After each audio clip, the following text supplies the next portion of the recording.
ও সৎমা, আপনি কেমন আছেন? নইলে তুমি যদি ওটা যদি তোমার নিজ মা হয় তো তোমার নখটা বড় থাকে কি করে? নবীগণের বৈশিষ্ট্য 10টি, নবীগণের স্বভাব 10টি, নবীগণের খাসলাত 10টি, নবীগণের বৈশিষ্ট্য 10টি, নবীগণের স্বভাব 10টি। সব নবী এই 10টি স্বভাবে রূপান্তরিত ছিলেন। এক, দাড়ি বড় করতে হবে। চেঁচে ফেলা নারীদের সাদৃশ্য, চেঁচে ফেললে অভিশাপ হয়, চেঁচে ফেললে চোখের পাওয়ার কমে যায়, চেঁচে ফেললে স্ত্রীর মিলন ক্ষমতা চলে যায়।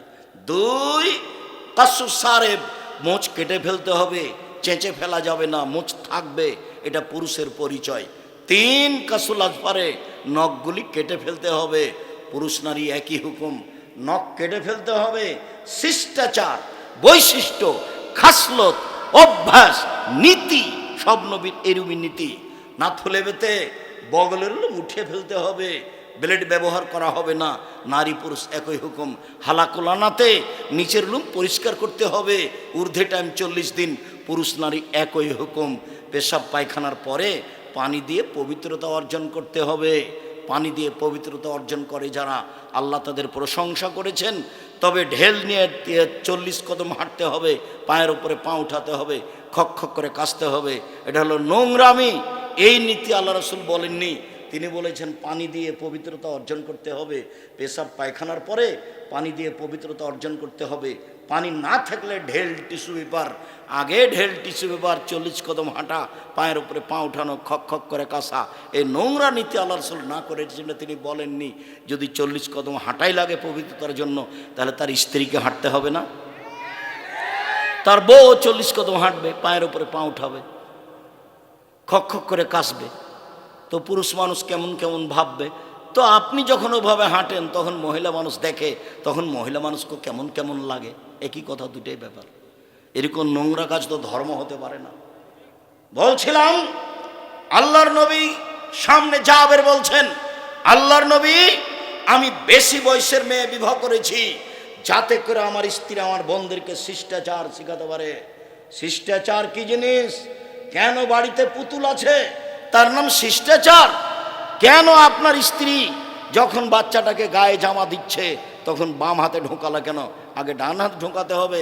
শিষ্টাচার কাকে বলে? আপনার স্ত্রী বলে দিল না, বাচ্চা যখন পেশাবখানায় যাবে, আব্বু দোয়া পড়ে যাও, আম্মু দোয়া পড়ে আসো, আব্বু ডান কাতে সও, পা কেবলার দিকে থাক, আর যেদিক থাক তাতে আসে যায় না। জুতা আপনি ডাইন পায়েরটা পরো আব্বু, খোলার সময় বাম পায়েরটা খোলো। শিষ্টাচার কাকে বলে? শিষ্টাচার কি জিনিস? নখে নেইল পালিশ দিতে হবে, ইসলামী শিষ্টাচার নয়, এটা ইহুদি খ্রিস্টানদের পতিতালয়ের মেয়েদের বৈশিষ্ট্য। নখ কেটে ফেলতে হবে, নখ রাখা, নখে নেইল পালিশ দেওয়া ইহুদি খ্রিস্টানদের পতিতালয়ের মেয়েদের বৈশিষ্ট্য। মুসলিম মহিলারা নখে মেহেদি দিবে, হাতের নখে তো মেহেদি দিবেই, পায়ের নখেও দিতে হবে, দিতে বাধ্য। হাতের নখে মেহেদি দিতে হবে মহিলাদেরকে, পায়ের নখে মেহেদি দিতে হবে। এটা হলো তাদের ইসলামী শিষ্টাচার। কপালে টিপ দিতে পাবে না। হিন্দু মেয়েদের বিবাহ করার 10টি পদ্ধতি রয়েছে, তার একটি পদ্ধতির নাম রাক্ষসী বিবাহ। মেয়ের বাপ বিবাহ দিবে না, ছেলে জোর করে বিবাহ করবে, কপালে টিপ দিতে পারলে বিবাহ হয়ে গেছে। ওটা হলো হিন্দু নীতি। ওটা মুসলমানের ঘরে আসলো কি করে? টিপ দেয় কি করে? এই কাপড় পরে কি করে? এটা শিষ্টাচার হয় কি করে? এই যে নগ্ন, এই যে বোরখা, ফ্যাশন বোরখা, এটা শিষ্টাচার হলো কি করে? শিষ্টাচার কি জিনিস? বাড়ি গিয়ে আপনি যদি সত্যি মুসলমানের মেয়ে হন, তাহলে বাড়ি গিয়ে আপনার এই বোরখাটা আগে জ্বালাবেন। কালকে একটা বোরখা বানাতে হবে ঢিলা ঢালা। ফ্যাশন বোরখা পরে আপনি তাহাজ্জুদ পড়ে কি দেখাতে চান? ফ্যাশন বোরখা পরে আপনি শিষ্টাচার কি দেখাতে চান? আমি আব্দুর রাজ্জাক বিন ইউসুফ আপনাকে কষ্ট দিতে আসিনি। আপনাকে আমি মনে করি আপনি একজন হস্তিনী মহিলা। আপনাকে মনে করি আপনি একজন পথে পড়ে থাকা মহিলা, নিম্ন শ্রেণীর বস্তির মহিলা। আপনি আমাকে বলেন, আব্দুর রাজ্জাক সাহেব, আপনি কিভাবে এটা বলেন? আমি হচ্ছি খাদিজার মতো, আমি হচ্ছি আয়েশার মতো। ঠিক আছে, আমি আপনাকে আয়েশার মতো মনে করলাম, আপনাকে আমি খাদিজার মতো মনে করলাম। আয়েশা রাদিয়াল্লাহু তাআলা আনহা বলেন, আমার স্বামীর কবর হলো আমার ঘরে। আয়েশার স্বামী কে? মুহাম্মদ সাল্লাল্লাহু আলাইহি সাল্লাম। আমার স্বামীর কবর হলো আমার ঘরে। তখন আমি আমার ঘরে এমনিতে যাই, মাথায় কাপড় দিই না, এমনিতে যাই। কিছুদিন পরে আমার স্বামীর পাশে কবর হলো আমার বাপের। তখন আমি মনে করি এটা আমার স্বামীর কবর, এটা আমার বাপের কবর। আমি কবরের পাশে এমনিতে যাই, মাথায় কাপড় থাক আর না থাক সেটা বিবেচনা করি না।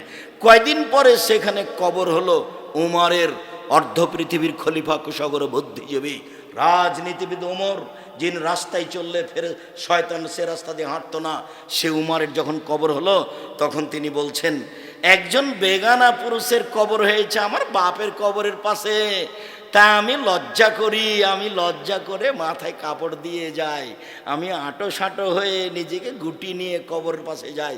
কেন? আমি একজন বেগানা পুরুষের কবরকে লজ্জা করি। একজন মহিলা বেগানা পুরুষের কবরকে লজ্জা করেন, আর আপনি এই নগ্ন অর্ধনগ্ন হয়ে এই ফ্যাশন বোরকা পরে চলে আমাকে বলছেন, আব্দুর রাহিম সাহেব আপনি আমাকে বস্তির মহিলা বলছেন? মানে আপনাকে আমি বস্তির মহিলা বলতে চাইনি, এই দেখেন আয়েশা, আপনাকে আমি আয়েশাই বলতে চাচ্ছি। আপনার মেয়ের নখ বড় আছে, জবাব আমাকে দিতে হবে। আমাকে দিতে হবে কেন? আপনার ছেলের প্যান্টটা টাকনোর নিচে আছে, জবাব আমাকে দিতে হবে। আমাকে দিতে হবে কেন? এই জবাব আমি দিব কেন? দুজন মিলে দিবেন। আমি বয়সের মেয়ে,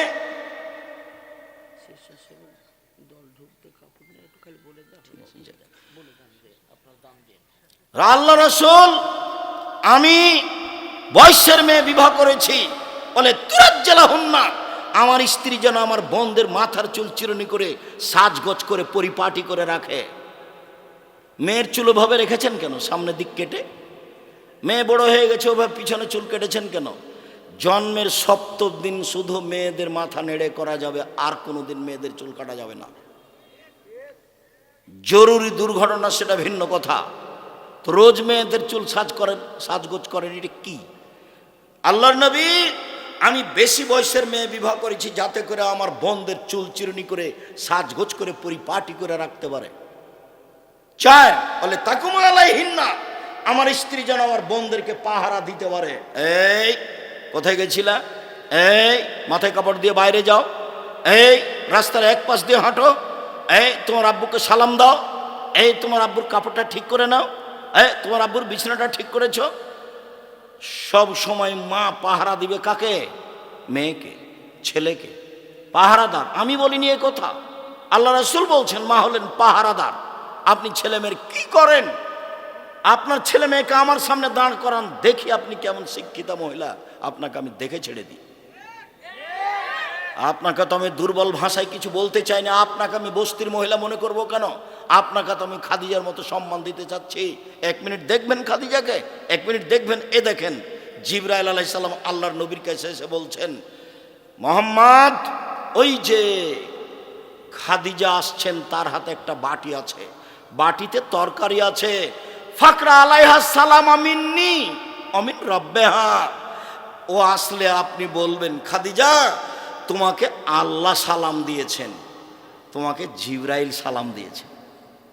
ও বাসরা বে বাইতিন বে কাসবিন লা সাখাবা ওয়ালা নাসাবা, আপনি তাকে একটা খুব উন্নত মানের পদার্থ দ্বারা তৈরি জাঁকজমকপূর্ণ প্রাসাদের সংবাদ দেন, যেই প্রাসাদে থাকবে না কোনো অশান্তি, থাকবে না কোনো হইচই। জিবরাইল বলছেন আমাদের নবীকে, কার ব্যাপারে? খাদিজার ব্যাপারে। এক মিনিট দেখবেন, এ দেখেন সারা, সারাকে দেখেন এক মিনিট, এ দেখেন সারা। সারার গায়ে যখন হাত দিতে গেল, স্বৈরাচারী শাসক দাঁড়িয়ে হাত বাড়িয়েছে, সারার গায়ে হাত লাগাবে। সারা বলছেন থামেন, আগে অজু হবে, 2 রাকাত সালাত হবে, তারপরে কোনো কথা। সারা অজু করলেন, 2 রাকাত সালাত আদায় করলেন, তারপরে বলছেন আল্লাহুম্মা ইন কুনতা তাআলাম আমানতু বিকা ওয়া রাসূলিকা, হে আল্লাহ তুমি যদি জেনে থাকো আমি তোমাকে বিশ্বাস করি, তোমার নবী ইব্রাহিমকে নবী বলে বিশ্বাস করি, আহসানতু ফারজিল্লাহ জাওজি, জিন্দেগিতে আমার লজ্জা স্থান আমার স্বামী ছাড়া কাউকে ব্যবহার করতে দিনি। এই 3টা কথা যদি ঠিক হয়ে থাকে, হলা তুসাল্লা তালাল কাফেরা, কোনো কাফের যেন আমার গায়ে হাত লাগাতে না পারে। কথা শেষই হয়নি, কাফের অজ্ঞান হয়ে পড়ে গেছে। হাদিস বুখারী মুসলিম। নির্জনে আমি বলছি, আমি তোমাকে মেনে নিয়েছি, তুমি আল্লাহ, আমি বলি না ইব্রাহিম আমার স্বামী, এ কথা আমি বলছি না। আমি বলছি ইব্রাহিম নবী। আমি তাকে কিভাবে মেনে নিয়েছি? নবী বলে মেনে নিয়েছি। এটা হলো আমার 2 নম্বর কথা। 3 নম্বর কথা, জিন্দেগিতে আমি জেনা করিনি। এই কথা 3টা যদি সত্য হয়ে থাকে, তো এই নির্জনে কাফের যেন আমার গায়ে হাত লাগাতে না পারে। এর নাম সারা। আপনাকে আমি এভাবে সম্মান করতে চাচ্ছি। আমি আপনাকে দুর্বল ভাষায় দেখতে চাইনি। আমি আপনার জন্য দুর্বল ভাষা ব্যবহার করতে চাইনি। ঢং ঢং করে গেলেন, ঢং ঢং করে আসলেন, গল্প জমাচ্ছেন সব সময়। আপনার স্বভাবই তো ভালো নয়। আপনাকে আমি কি দিয়ে সম্মান করতে পারি? আমি আপনাকে শতদিন বলেছি, আরেকজন মহিলা যদি আমার গায়ের উপর দিয়ে চড়ে চলে যায়, আপনি মুখ খুলবেন না। গেছে গেছে। এত ভিড়, এত হুড়াহুড়ি যে আরেকজন মহিলা আপনার গায়ের উপরে পা দিয়ে চলে গেছে, আপনি মুখ খুলবেন না, বাঁকা চোখে দেখবেন না। গেছে গেছে। সদাচরণ কাকে বলে? শিষ্টাচার কাকে বলে? উপস্থিত বৈঠকের দিনই মুসলিম ভাই বোন, দাঁত নেওয়া শিখবেন না। দাঁত শব্দ বুঝেন না? দাঁত তুলে নেবো বলে না মানুষে? দাঁত নেওয়া শিখবেন, প্রতিশোধ নেওয়া শিখবেন না। প্রতিশোধ নেই, প্রতিশোধ গেছে, প্রতিশোধ বিদায় করে দিয়েছে। প্রতিশোধ নিয়ে 5 মিনিট বেঁচে থাকতে রাজি নেই। সব ক্ষমার পাল্লাই যাবে। ফল ভালো হবে ইনশাল্লাহ, ফল ভালো হবেই। একদিন ঢাকা ডোমেস্টিক বিমানবন্দরে একজন আমাকে বলছে, এবারে এসে সালাম দিই বলছে খুব জোরে, অত শক্ত করে কথা বলেন কেন? নরম করে কথা বললে হয় না?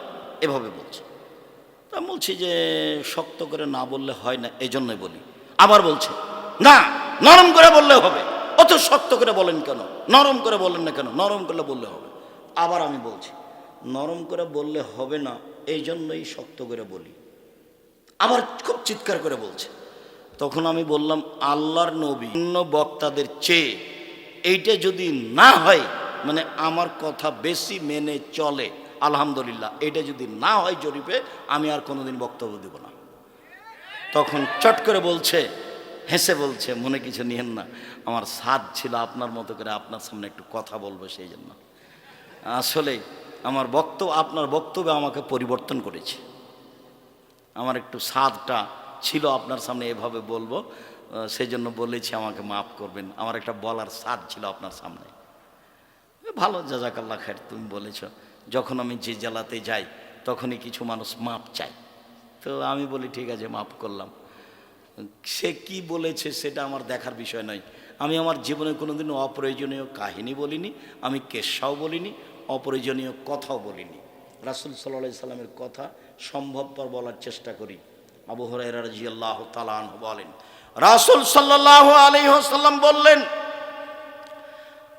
আশ-শাহনু রাহমাতুন আর রাহমাস শাহনাতুন রাহমান, সদাচরণ রহমান থেকে নির্গত হয়েছে। রাহামিম এই শব্দ থেকে সদাচরণ শব্দটা নির্গত হয়েছে। এবার আল্লাহ বলছেন, এই সদাচরণ, মানওয়াসালাকে ওয়াসালতহু ওমান কাতাকে কাতাতহু, সদাচরণ তোমাকে যে নিবে আমি আল্লাহ তাকে নিব। সদাচরণ তোমাকে যে ছেড়ে দিবে আমি আল্লাহ তাকে ছেড়ে দিব। যার সদাচরণ নেই তার আল্লাহ নেই। কিভাবে খায়? হিন্দু যেভাবে খায়। কিভাবে জমি জায়গা অর্থ সম্পদ কিনে করে বাড়ি গাড়ি, তো হিন্দু যেভাবে করে। আয়েশা রাদিয়াল্লাহু তাআলা আনহা বলেন, রাহিমু মুআল্লাকাতুন বিল আরশে, সদাচরণ আল্লাহর আরশ ধরে ঝুলন্ত। তাহলে একটা সদাচরণের একটা রূপরেখা। আয়েশা রাদিয়াল্লাহু তাআলা বলেন, আল্লাহ নবী বললেন, সদাচরণ আল্লাহর আরশ ধরে ঝুলছে অবস্থায়। তারপরে সদাচরণ বলছে, আমি সদাচরণ বলছি, মান অসালানি অসালাহুল্লাহ, আমাকে যে নিবে আল্লাহ তাকে নিবে। ওমান কাতানি কাতাহুল্লাহ, আমাকে যে ছেড়ে দিবে আল্লাহ তাকে ছেড়ে দিবে। সদাচরণ এমন একটা জিনিস যা দিয়ে সবচেয়ে দামি জান্নাত পাওয়া যায়। আবু মুসা আশআরী রাদিয়াল্লাহু তাআলা আনহু বলেন, আল্লাহর নবী বলেন, ইন্না ফিল জান্নাতি লা গোরাব ইউরা জাহিরুহু মিন বাতিনুহু মিন জাহিরিহা। একটু যেহেতু এটা কমই প্রতিষ্ঠান, সহযোগিতা করতে হয় আমাদেরকে, আর আপনারা করে থাকেন, কোনোদিনই কোনো বছরই খালি পয়সায় আসবেন না। 10 টাকা হোক, 10,000 টাকা হোক, 100 টাকা হোক, আর ওই হাদিসটার প্রতি আমল করো তো যে দেওয়া হাত ভালো নেওয়া হাতের চেয়ে। আর 10 টাকা দিলে ওটা পূর্ণ হবে, না দিলে ওই পরিমাণ ক্ষতি হবে, হবেই। আমি বুঝতে পারি আর না পারি, না দিলে ক্ষতি হবেই, আমি বুঝতে পারি আর না পারি, যার কারণে কেউ চাইলে দিতে হয়। ছেলেরা এখন আসছে, ওরা চুপচাপ আসবে, আপনারা তাদের হাতে আপনার গতিমতো দিতে থাকবেন। আমি আপনাকে যে অবস্থায় আছি সেটা শোনাই। সবচেয়ে দামি জান্নাত পাওয়া যাবে যে জান্নাতের বাহির থেকে ভেতর দেখা যায়, ভেতর থেকে বাহির দেখা যায়, টকটক করছে, ঝকঝক করছে। তো সাহাবিগণ বললেন, লেমান হাজেহি, আল্লাহর নবী এত দামি ঘর কে পাবে? তখন আল্লাহ রসুল বলছেন, লেমান আলানাল কালামা, যার স্বভাব ভালো সে পাবে, যার সদাচরণ আছে সে পাবে, যার ভালো কথা ভালো কর্ম সেই পাবে। ভালো কথা ভালো কর্ম দিয়ে সবচেয়ে দামি জান্নাত পাওয়া যায়। এইবার যে রুজি বেশি করা চায়, যে আল্লাহ আমার টাকা পয়সা কিছু বেশি হোক, আল্লাহ আমার টাকা পয়সা কিছু বেশি হোক, বা আল্লাহ আমার একটু বয়স বেশি করে দাও, একটু দেখেন। আনাস রাদিয়াল্লাহু তাআলা আনহু বলেন, রাসূল সাল্লাল্লাহু আলাইহি সাল্লাম বলেছেন, মান সাররাহু, যাকে ভালো লাগে, আইয়ুবসাতা লাহু রিজকুহু, তার আল্লাহ রুজি বেশি করে দেখ। যে চায় তার রুজি বেশি হয়ে যাক, তার টাকা পয়সা বেশি হয়ে যাক, ওয়া ইনশাল্লাহু ফি আসারিহি, তার বয়স একটু বেড়ে যাক, আরো কিছুদিন বেঁচে থাক, এইটা যে চাই, সে যেন ফালেসিল রাহেমাহু, সদাচারণ করে। সদাচারণ করলে অর্থ সম্পদ বেশি হয়, সদাচারণ করলে বয়স বেড়ে যায়। আল্লাহ যেটা রেখেছেন পৃথিবী সৃষ্টির 50,000 বছর পূর্বে যেটা লিখেছেন, সেটা কেটে দিয়ে নতুনভাবে লিখে দিবেন। তার 1 নাম্বার কাজ হলো সদাচারণ। 2টা কাজে লিখিত ভাগ্য কেটে বাড়িয়ে দেওয়া হয়। 2টা কাজে, হজ তার মধ্যে নেই, সালাত তার মধ্যে নেই, রোজা তার মধ্যে নেই, তাসবিহ তাহলিল তার মধ্যে নেই, কোরআন তেলাওয়াত তার মধ্যে নেই, তার মধ্যে আছে সদাচরণ। রাসূল সাল্লাল্লাহু আলাইহি ওয়াসাল্লাম বলছেন, লায়াদুল কাজা ইল্লা বিদুআয়ে, দুয়ার মাধ্যমে ভাগ্য পরিবর্তন করা হয়। পৃথিবী সৃষ্টির 50,000 বছর পূর্বে যেটা লেখা আছে সেটা কেটে আল্লাহ নতুনভাবে লিখে দিবেন 2টা কাজে। মনে থাকবে না মনে হয়? 1 সদাচরণ, 2 দোয়া। আল্লাহ তুমি আমার বাড়ি ঘরের ব্যবস্থা ভালো করে দাও, আল্লাহ তুমি আমাকে একটা ভালো পর্যায় পর্যন্ত বাঁচিয়ে রাখো, আমি যেন ভালো ইবাদত করে তোমাকে সন্তুষ্ট করে যেতে পারি। আপনি আল্লাহর কাছে যে বিষয়ে বেশি চান না কেন, অর্থ সম্পদ, জমি জায়গা, বাড়ি ঘর, ছেলে মেয়ে, আপনি তার কাছে বেশি বেশি দোয়া করলেই আপনার বয়স বাড়িয়ে দেওয়া হবে, যেটা আছে সেটা কেটে লিখে দেওয়া হবে। উপস্থিত বৈঠকের দিনই মুসলিম ভাই বোন, এই ছেলে বসো, আমি দোয়া পড়ি, তারপরে কাছাকাছি কয়েক মিনিট। এই বিষয়ে অনেক হাদিস আছে, এরপরে আজকে সংক্ষিপ্ত করতে চাচ্ছি। একটু মনে করতে হবে, বয়স বেশি হয় রুজি বেশি হয়, বয়স বেড়ে যায় রুজি বেশি হয় 2টা কাজে। 1 ছোট করে মনে রাখো সদাচরণ, ছোট করে মনে রাখো সদাচরণ। যদি বলা হয় সদাচরণ কাকে বলে, তখন বলতে হবে ভালো কথা ভালো কর্ম, ভালো কথা ভালো কর্ম, তার নাম সদাচরণ। আর আরেকটা কাজে বয়স বেড়ে যায়, টাকা বেশি হয়, অর্থ সম্পদ বেশি হয়, সেটা কি? দোয়া। বেশি বেশি দোয়া করতে হবে। দোয়া করলে খুশি হন, না করলে বেজার হন, অবাক। আল্লাহর গতিবিধি আর মানুষের গতিবিধি হুবাহু মুখামুখি। কালকে একটা লোকের কাছে গিয়ে বলছেন, ভাইজান আমার ছেলের হাত ভেঙে গেছে, আমি মেডিকেলে যাব, 10,000 টাকা কর্জ দেন ভাইজান, আপনি তো সবাইকে দেন। তখন ও বলবে, আচ্ছা ঠিক আছে, তুমি তো বিপদে পড়েছো, 10,000 টাকা নিয়ে যাও। পরের দিনে আবার গেছেন, গিয়ে বলছেন, ভাইজান আমার মেজো ছেলেটা এভাবে দুর্ঘটনা ঘটেছে, তা আপনি যদি আর 10,000 টাকা দিতেন। তখন ও বলবে, তোর জন্য টাকা বানাই নাকি?